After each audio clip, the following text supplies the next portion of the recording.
Hello, my name is Andrew Flushy. I'm a Virginia traffic attorney.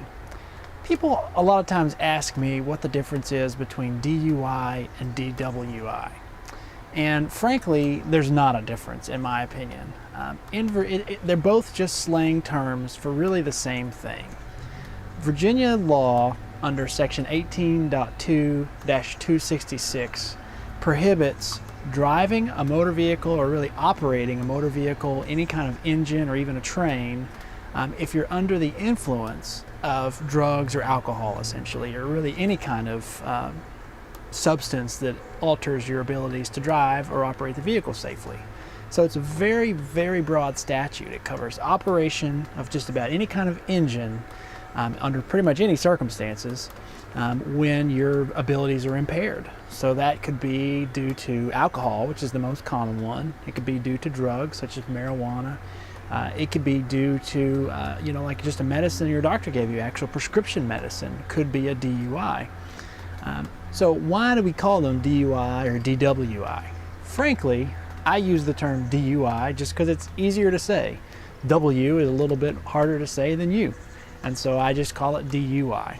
The Virginia courts typically on your paperwork, if you're charged with a violation under 18.2-266, typically your paperwork will say DWI. And what that just stands for is driving while intoxicated. And so that's an alcohol charge usually.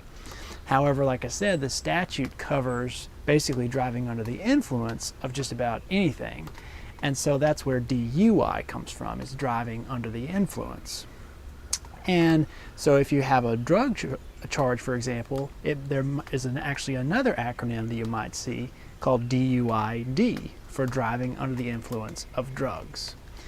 But as you can see, it's all under the same statute. It's all prohibiting operating an engine while you're under the influence of something. And so that's why I just typically refer to it all as shorthand for DUI, and many attorneys and defendants do as well. But there's really no distinction. DUI, DWI, it's all the same type of charge. It's really the same offense. And there's different little things that the Commonwealth may have to prove, such as what actually was in your system. But in every case, they got to prove operation and that you were actually under the influence of something. And so no matter what it's called, DUI or DWI, it's certainly a serious charge, and you're still facing normally the same penalties, which would be 1 year loss of your license, depending on the actual case, perhaps some jail and that kind of thing. So you definitely want to talk with an experienced DUI or DWI attorney about your case.